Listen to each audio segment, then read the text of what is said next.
When naming a trustee, you want to be really careful about who you name. And the reason for it is they're going to be handling your assets. And these are things that you've worked for your whole life and you want them to benefit certain people and you really don't want them to go to waste. But let's look at first where we have a trustee come into place. One of the places is in the very beginning stage when we start to do our estate planning. You might decide that a revocable living trust is best for you. And with the revocable living trust, you can both be the person that created the trust and the person inside the trust. But if something happens to you, there's a capacity issue, or for some reason you're not able to handle that trust, you can name a successor trustee. That person can step in and take care of stuff. If you pass away, that person can also be the person that handles the assets after you pass away, or you can name somebody different. If you move on onto the asset preservation planning stage of things and you create kind of an irrevocable trust, kind of a steel bucket where you're literally taking your assets and removing them from the estate, shutting the lid on it. Maybe it's money for the kids or the home for the kids or the family property for the kids. You're putting it in the bucket, getting it out of your estate. You can't get in that bucket and really create any creditor protection. So typically that will be somebody else handling that.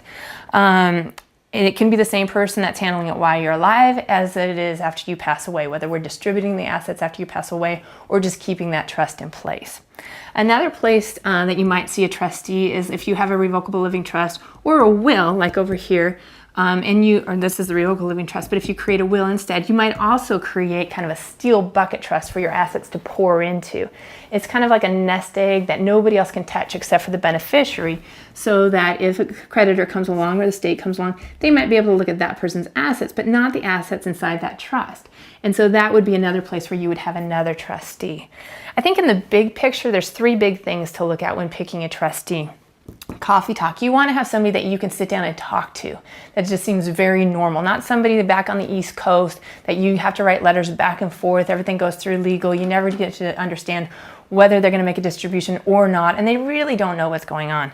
The second one is you really, in that case, they really do want somebody who knows your family, knows your priorities, is going to make a distribution because they know it fits with what's going on currently. And as things change, they can sit down and look at it and even make a decision if you're not able to convey it at that time. They know your family history. With regards to who that is, these are people that typically know your family well. Kids, people are saying, can my kids be the trustee? Or maybe a third party or something like that. Either one is okay. There is a kind of a rule that you want, the IRS in particular says, you don't want somebody you can boss around because then it's akin to you being in the trust yourself. And so if you have your kids, the IRS says that they'd like 2 kids because typically they'll fight about something. It doesn't mean you can boss them around. But they have the don't boss me around rule. Not your parents, not your kids, not your siblings. Outside of that, the IRS seems okay with that. Medicaid doesn't seem to be worried about any of this. If you have a third-party trustee, maybe an accountant, or maybe that really smart niece and nephew, or maybe somebody that you've grown up with, have just been a great professional their whole lives. They're smart. They can kind of figure things out. Those are also really good people to consider for your trustees. And the third thing is consider the fees and costs. A lot of times, if they're family members or longtime family friends, their fees are going to be a lot lower than the bank or some other official professional trustee organization.